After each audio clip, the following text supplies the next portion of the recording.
জবাবদিহি জানাতে চাচ্ছি ইন্টেরিয়ামের কাছে এবং আমাদের ছাত্র উপদেষ্টাদের কাছে, কারণ তারা আজকে গদিতে বসেছে আমাদের ভাইয়ের রক্তের বিনিময়ে।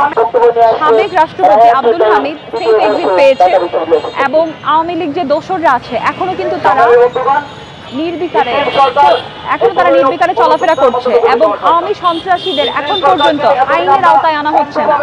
আজকে আমরা রাজুতে এসেছি, আমাদের একটাই দাবি, এই আওয়ামী সন্ত্রাস এবং এই আওয়ামী দোসরদের যেন আইনের আওতায় আনা হয় এবং যারা গণহত্যার সাথে সরাসরি জড়িত ছিল এবং যারা সরাসরি এই গণহত্যার মতো ভিন্ন কার্যক্রমে জড়িত ছিল তাদেরকে যেন আইনের আওতায় আনা হয়। আমাদের সেই দাবিতেই আজকে আমরা ঢাকা বিশ্ববিদ্যালয়ের সাধারণ শিক্ষার্থীরা এখানে জড়ো হয়েছি।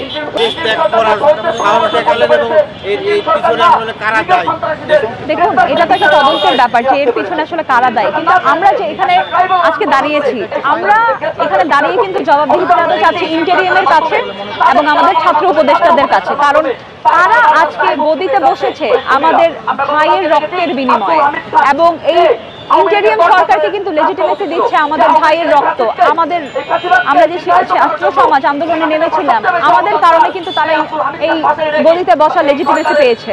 এখন আজকে এই আওয়ামী সন্ত্রাসীদের যদি এইভাবে আইনের আওতায় না এনে তাদেরকে যদি ছেড়ে দেওয়া হয় তাহলে পরবর্তী সময়ে আমাদের যে জীবন হুমকির মুখে পড়বে এর দায়ভার কিন্তু ইন্টেরিয়ামকে নিতে হবে, এই ছাত্র উপদেষ্টাদের নিতে হবে। আমরা আজকে একটাই দাবি জানাই, এই আওয়ামী সন্ত্রাসীদের আপনারা দ্রুত আইনের আওতায় আনেন, আর যদি আপনারা না আনতে পারেন তাহলে আপনারা গদি ছেড়ে দেন।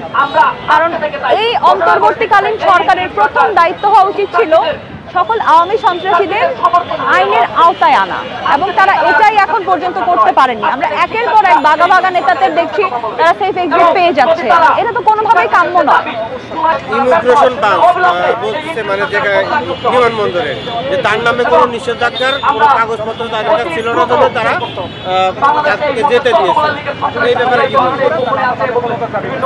দেখুন, আওয়ামী দোসরের মধ্যে মানে সাবেক রাষ্ট্রপতি আব্দুল হামিদ যে খুব বড় একজন নেতা, এটা তো আপনি সবাই জানেন।